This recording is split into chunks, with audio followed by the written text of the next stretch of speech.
এটা বুঝি না যে কোটা আন্দোলনের টিকটিকি বড় হতে হতে কুমির হয়ে সেই কুমির আমাদেরকে গিলে খেয়ে ফেলবে।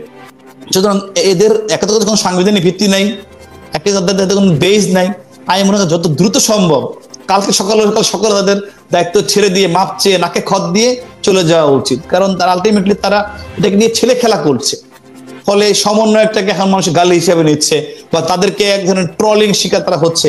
এটা তাদের কারণে হচ্ছে, এটা কিন্তু আমাদের কিছু করতে হয়নি বা অন্য কারো করতে হয়নি, তাদের কর্মকাণ্ডের কারণে বিতর্কিত একটা স্টেপ নিচ্ছে, হুট করে একটা কথা বলছে। তাদেরকে মানুষ নতুন দিনের আলোকবর্তিকা মনে করেছিল, তারা এখানে পুড়িয়ে দাও, জ্বালিয়ে দাও, কবর দাও, ছিঁড়ে দাও, মেরে দাও, এই ধরনের অ্যাপ্রোচ ল্যাঙ্গুয়েজ ইউজ করছে, যেটাকে মানুষ সাধারণ এক সভ্য সমাজ কোনোভাবে গ্রহণ করছে না। বিএনপির প্রতিষ্ঠাতা মরহুম জিয়াউর রহমান তিনিও কিন্তু একটা কিংস পার্টি করেছিলেন, হ্যাঁ, তার সেনা শাসনের অবশ্যই, কিন্তু তার যে বিচক্ষণতা ছিল, উইথ ডিউ রেসপেক্ট আমি এটা বলবোই, তার যে প্রজ্ঞা ছিল বা তার যে সেইটার তো শতভাগের এক ভাগ আমি এই 5 মাসে এদের মধ্যে কারোর মধ্যে দেখি নাই। যেখানে 2006 সালে আজ থেকে আপনার 18 বছর আগে চেষ্টা করে ব্যর্থ হয়ে মানে কান ধরে ইউনূস সাহেব বিদায় নিয়েছিলেন, তার এই নাগরিক শক্তি আমি পারবো না বাবা, আমার দ্বারা সম্ভব না। তো সেই চেষ্টা যে 18 বছর পর আবার হয়, তো জিয়াউর রহমান আর তারা তো এক জিনিস না। তিনি ওই প্রেক্ষাপটে তিনি সেটাকে করে বিএনপিকে এস্টাবলিশ করে ফেলেছেন। সেই জায়গাটা আমি মনে করি যে বর্তমান যারা আছেন, ঠিক আছে, সেটা ওটা মর্নিং শোজ দ্য ডেজ, তাদের পক্ষে এটা সম্ভব হবে বলে আমি মনে করি না। তা না, সবচেয়ে বড় কথা, এটা তো ভাই ছেলে খেলা না, এটা তো মঞ্চ নাটক না। আপনি একটা দেশের ভাগ্য নিয়ে, যে মানুষের ভাগ্য নিয়ে ছিনিমিনি খেলছেন। এর চেয়ে আপনারা ঠিক আছে আমলে কি সরিয়ে দিয়েছেন, জাতীয় সরকার করতেন, তাও তো একটা মন্দির ভালো হতো।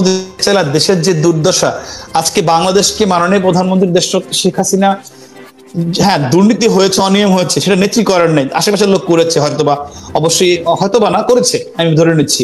তো সেই কারণে মানুষের খুব কষ্ট আছে, দুর্দশা হয়েছে। কিন্তু এর মাঝখানে যে হাজার হাজার উন্নয়ন কাজ হয়েছে, মোটা দাগে যেগুলো সুফল সাধারণ মানুষ পাচ্ছে, মানুষ বলছে। সেদিন আসিফ নজরুল স্যার বললেন যে 15 বছর উন্নয়নের গাল গল্প দেওয়া হয়েছে, হ্যাঁ, এটা ফাঁপা আওয়াজ বা কল্পনা মিথ্যা, এগুলা বয়ান মিথ্যা। আমি দেখলাম ডিবিসির একটা নিউজ, সেখানে হাজার হাজার কমেন্টস, প্রত্যেকটা কমেন্টস আওয়ামী লীগের পক্ষে, তাদের বিপক্ষে, সাধারণ মানুষের কমেন্টস। তো আর সত্যটা বললে কিন্তু মানুষ বা মিথ্যা বললে মানুষ কিন্তু বুঝতে পারে, তারা কিন্তু ভালো পার্থক্য বুঝতে পারে। সুতরাং আওয়ামী লীগ যে কাজগুলো করেছে, যে অর্জনগুলো করেছে, এই 5 মাসে কিন্তু একটা ইটও তারা গাঁথতে পারেনি বা চেষ্টা করেনি। বরঞ্চ আওয়ামী লীগ বছরের প্রথমে বই দিত, তারা একটা বাচ্চাদের বইটা দিতে পারেনি। এতটা অযোগ্য অথর্ব এই সরকার। সেই গ্রহণযোগ্যতা, হ্যাঁ, মানুষ তাদেরকে ভালো, মানে আওয়ামী লীগের বিকল্প হিসেবে যেহেতু বিএনপি বা জামাতকে মানুষ বিকল্প মনে করে না, তো মনে করেছিল অন্য একটা দল কিছু এসে যে আওয়ামী লীগ মন্দের ভালো, তার চেয়ে ভালো কেউ করে কিনা, হ্যাঁ, তার চেয়ে একটু ভালো হয় কিনা, যে বিএনপি জামাতের চেয়ে আওয়ামী লীগ ভালো, কিন্তু আওয়ামী লীগের চেয়ে ভালো কাউকে পায় কিনা, এই আশায় বুক বেঁধে একটা সার্টেন বড় অংশের মানুষ কিন্তু এই শিক্ষার্থীদের প্রতি ভরসা করে তাদেরকে ভালোবেসে ম্যান্ডেট দিয়ে কিন্তু নিরঙ্কুশ সাপোর্ট দিয়েছিল।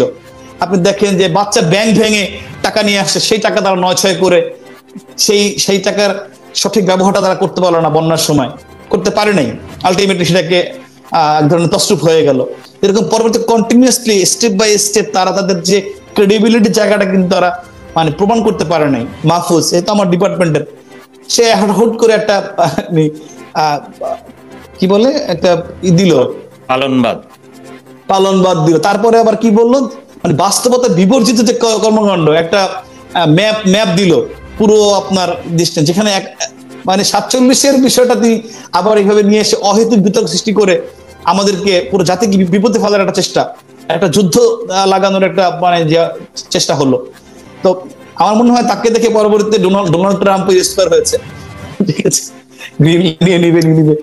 তো যাই বিষয়টা হচ্ছে যে এই ধরনের বাস্তবতা বিবর্জিত কাজগুলো করে কিন্তু আলটিমেটলি আমাদের পুরো জাতিকে, তারা এখন সরকারে আছে, বাংলাদেশকে রিপ্রেজেন্ট করছে, পুরো জাতিকে বিপদে ফেলছে। হ্যাঁ, আজকে আপনি যতগুলো আপনার বৈশ্বিক মানদণ্ড আছে, আজকে পাসপোর্টের আপনি দেখলেন 3 ধাপ নিচে নেমেছে, মানে শক্তিশালী পাসপোর্টের তালিকায়। অনেক দেশে আমাদের পাসপোর্টের যেখানে আগে ভিসা লাগতো এখন ভিসা লাগছে, বা অনেক ভিসা দিচ্ছে না। এই যে কাজগুলো হচ্ছে, এটা কিন্তু আমাদের এই সমস্ত হটকারী কর্মকাণ্ডের কারণে, যে দেশের গভর্নমেন্ট স্টেবল না, যেখানে সাধারণ মানুষের প্রতি মানুষের নেতিবাচক ধারণা সৃষ্টি হবেই। এবং প্রতিনিয়ত এমন যে কাজগুলো হচ্ছে, দেখেন আজকে জাজিরাতে একজন ওসিকে আমার ধারণা তাকে মেরে ফেলা হয়েছে, তাকে গলায় ফাঁস দিয়ে জানলার সামনে ঝুলে দেওয়া। এমন কোনো দিন নাই যেদিন আপনার 10টা-20টা এরকম শুধু নর্মাল মার্ডার না, সিভিয়ার নৃশংস হত্যাকাণ্ডের খবর আমরা পাচ্ছি না, ধর্ষণের খবর পাচ্ছি না, এবং সেগুলো বিচার হচ্ছে না। দেখেন আজকে যে আমাদের সিরাজগঞ্জের, আপনি মনে একটা জিনিস শেয়ার দিয়েছিলেন, সিরাজগঞ্জের জেলা বিএনপির সাধারণ সম্পাদক কি দম্ভ নিয়ে বলছেন যে এনায়েতপুরে 15 জন পুলিশ হত্যা করে তারা পুলিশের মেরুদণ্ড ভেঙে দিয়েছেন। তাহলে আপনি স্ত্রী বুঝতে পারছেন যে ওই আন্দোলনটা শান্তিপূর্ণ ছিল বা একটা যৌক্তিক আন্দোলন ছিল। এবং আওয়ামী লীগের, আমি একটু পদ্ধতিকে বলি, তারা কিন্তু ঠিক আছে সামনে গিয়ে করতে পারে না, কিন্তু তারা কিন্তু পরের দিনই আদালতে কিন্তু তারা মানে অ্যাপিল করেছে যে এই কোটার বিপক্ষে, মানে গভর্নমেন্টের সদিচ্ছা কিন্তু ছিল পুরোপুরি, তারা চেষ্টা করেছে এবং 7% নামিয়েও নিয়ে আসছে। কিন্তু কখনোই কিন্তু কোটা নিয়ে আজকে এর মধ্যে ঢুকে তারা যেভাবে পুলিশকে একদম প্রি প্ল্যান করে পুলিশকে হত্যা করলো, যেভাবে তৃতীয় পক্ষ ঢুকে সাধারণ শিক্ষার্থীদেরকে মারলো, এটা কিন্তু অনেকটাই স্পষ্ট। তাদের মানে প্ল্যানটাই ছিল এটা যে আওয়ামী লীগকে সরকার থেকে সরানো এবং এই দায়টা আওয়ামী লীগের উপর চাপিয়ে দেওয়া। সেটা কিন্তু যত দিন যাচ্ছে তত স্পষ্ট হচ্ছে। মাননীয় প্রধানমন্ত্রী তখন বলছিলেন যেখানে সাধারণ শিক্ষার্থী খুব কম, এখানে দায়িত্ব যারা আছে শিবির এবং ছাত্র দল, আলটিমেটলি এখন সব প্রমাণিত হয়ে গেল, দিনের আলোর মতো মানুষের কাছে পরিষ্কার। সুতরাং আমি বলবো যে আরো যত দিন যাবে মানুষ বুঝতে পারবে যে আওয়ামী লীগ সঠিক ছিল। মানুষ কিন্তু দিন শেষে আমি বলবো যে আওয়ামী লীগকে চায়, আওয়ামী লীগকে ভালোবাসে, আওয়ামী লীগকে চায়, কিন্তু তারা পরিশুদ্ধ আওয়ামী লীগকে চায়। তো এইটা আওয়ামী লীগের জন্য একটা সুযোগ। আমি বলবো যে এই সুযোগটা আওয়ামী লীগকে অবশ্যই কাজে লাগানো উচিত। যে তাদের যে লুপহোলস গুলো ছিল, সে কারণে যেসবগুলো স্পেসিফিক রিজনে মানুষ তাদের মধ্যে ক্ষুব্ধ ছিল। বর্তমান সরকার সম্পূর্ণ জামাতি ব্যাকড, বিশেষ করে জামাত যেহেতু একটা ম্যাটিকুলাস ডিজাইন প্রোগ্রামের মাধ্যমে এই আন্দোলনটাকে আপনার এই ঘুরিয়ে প্রথমে কোটা থেকে 9 দফা, 9 থেকে 1 দফা নিয়ে গিয়ে এই মানে ষড়যন্ত্রটাকে সফল করেছে। তো সেখানে তাদের মন মতো তাদের সেখানে বিএনপি কিন্তু অনেক ক্ষেত্রে স্পেস পাচ্ছে না। তারা যেভাবে চাচ্ছে, যে ডিজাইনে চাচ্ছে, সেই ডিজাইনেই সেই ফরমায়েশে এই সরকার চলছে। তো সেটা সবচেয়ে বড় এক্সাম্পল হচ্ছে আমাদের মহান মুক্তিযুদ্ধের পুরো যে সেন্টিমেন্টটাকে বিতর্কিত করার চেষ্টা করা তাদের এজেন্ডাকে দিয়ে কন্টিনিউয়াসলি হচ্ছে, একটার পর একটা। আপনি কোনটা থেকে কোনটা বলবেন? আজকে আমাদের জাতীয় সঙ্গীত চলে যাচ্ছে পাঠ্যপুস্তকের শেষে, এটা জাতীয় পতাকা চলে যাচ্ছে শেষে, এটা মানার মতো ঘটনা। এরকম বহু ঘটনা তারা ঘটছে। জয় বাংলাকে তারা নিষিদ্ধ করে দিচ্ছে, বাতিল করে দিচ্ছে, বহু ঘটনা এরকম কন্টিনিউয়াসলি তারা করে যাচ্ছে। তো এইটাকে তারা একই সঙ্গে দুইটা কাজ করছে। একটা হচ্ছে মানে 71-এর তাদের যে ভুলটাকে, সে ভুল স্বীকার না করে সেটাকে তারা সঠিক করার জন্য, যেটা আদতে কখনো সফল হয় না, 53 বছর হয় না, সামনেও হবে না, সেই চেষ্টাটা তারা করছে মুক্তিযুদ্ধকে বিতর্কিত করা, মুক্তিযুদ্ধের বিকৃতি করা। এবং বর্তমানে যাদেরকে দিয়ে আপনার এই যে দেখেন আমাদের শ্রদ্ধেয় উপদেষ্টা রেজওয়ানা হাসান, তিনি একজন স্বীকৃত যুদ্ধাপরাধীর সন্তান। এরকম এই সরকার সাথে সংশ্লিষ্ট যারা আছেন তাদের ব্যাকগ্রাউন্ড আপনি খুঁজেন, গুম কমিশনে যে আছেন তার বাবা কিন্তু মানে আপনার এই শান্তি কমিটিতে ছিলেন। এরকম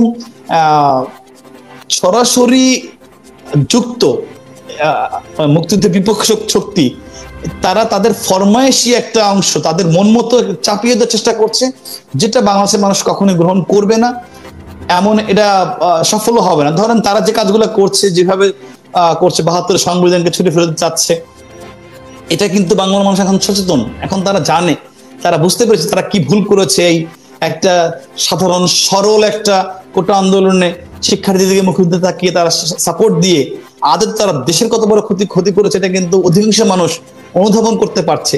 সুতরাং তাদের এই সাধারণ সচেতন মানুষের মানে তাদের প্রতিবাদে, তাদের লেখনীতে, তাদের কর্মাচরণের মাধ্যমে কিন্তু তারা বয়কট হয়ে যাবে। এবং এই ধরনের, এবং তারা সংস্কারের যে কাজগুলো করছে অধিকাংশ কিন্তু আলোর মুখ দেখছে না। আপনি দেখেন যে সংস্কারের যে সত্যিকারের সংস্কার, তাদের মন মতো তাদের সুবিধার সংস্কার তারা করছে, যেটা যে কোনো রাজনৈতিক সরকার আসলে চাইলে 1 মিনিটে সব বাতিল করে দিতে পারে। তাহলে সংস্কারটা করে আসলে কি লাভ হচ্ছে বা কিভাবে হচ্ছে সেটা আমরা বুঝতে পারছি না। আমার মনে হয় না ইট উইল ওয়ার্ক। প্রত্যেক ক্ষেত্রে, আপনি সংবিধানের ক্ষেত্রে বলেন বা যে যে ক্ষেত্রে দেখেন, আপনার জনপ্রশাসনে সংস্কার করলে সেই সেক্টরের যারা এক্সপার্ট আছে তাদেরকে নিয়ে করেন, কিন্তু একটা বাচ্চা ছেলে অনার্স পাস করে নাই, তাকে আপনি নিয়ে গেলেন জনপ্রশাসন সংস্কার করার কমিটিতে এবং তাকে বলছেন সে জেল খেটেছে, এই কারণে তাকে শুনতে হবে। মানে লজিক গুলো আপনি চিন্তা করেন যে এদের কতটা লেম, এদের কথাবার্তা, কর্মকাণ্ড। তো এগুলোর প্রতি মানুষ আস্থা কিভাবে রাখবে? আস্থা রাখার মতো কোনো কাজ তারা আদৌ এই পর্যন্ত করেছে কিনা, এটা নিজেকে প্রশ্ন করলে কিন্তু যারা সোশ্যাল মিডিয়া দেখছে বা যারা সংবাদ দিকে চোখ রাখছে, প্রতিটা স্টেপে স্টেপে তারা যে ভুলগুলো করছে, যেগুলো কিন্তু মানুষের কাছে পরিষ্কার, এগুলো টিকবে না, ধোপে টিকবে না। Thank you. যখন পার্টি অফিস থেকে চলে আসলাম সন্ধ্যায়, তখন তো পরিস্থিতি বুঝতে পারছিলাম যে আসলে খুব খারাপ দিকে যাচ্ছে। এরপরে সকাল থেকে তো এরকম একেবারেই কি হবে, যেহেতু আমাদেরকে আসলে রাজপথে নামার ক্ষেত্রে ধরনের জানেন যে এম্বার্গো ছিল, তো সেখানে সব মানে হঠাৎ যখন একদম অল অন এ সাডেন এরকম একটা পরিস্থিতি হলো, সেখানে আমি সহ সবাই আসলে আমাদের নেতা কর্মীরা সবাই কিংকর্তব্য বিমূঢ় হয়েছিল। কিভাবে কি করবে, কারো কাছে কোনো হিন্টস ছিল না। তো প্রথমে যেটা হয়েছে, আমার বাসা যেখানে হাতিরপুল এলাকাতে থাকি প্রায় 8 বছর ধরে, তার পাশেই বাজারে আমার একটা অফিস ছিল। এটা আমার একদম রাজনীতিতে আসার আগেই নেয়া। সেই অফিসটা সামাজিক সংগঠন, যেটা বলেছি আমি করি, টিম পজিটিভ বাংলাদেশ। দেখেন যে সেই অফিসটা থেকে হাজার হাজার না লাখ লাখ মানুষ আগে পরে বিগত 4-5 বছরের সহায়তা পেয়েছে করোনা দুর্যোগ থেকে, যেখানে সহায়তা করার ক্ষেত্রে কে বিএনপি কে জামাত কখনো সেটা দেখা হয় নাই। মানুষ দেখা হয়েছে, কার সমস্যা সেটা দেখা হয়েছে, কোনো রাজনৈতিক পরিচয় না, শতভাগ অরাজনৈতিক একটি অফিস সবার জন্য উন্মুক্ত ছিল। সেই অফিসটি সবার প্রথমে আক্রান্ত হলো।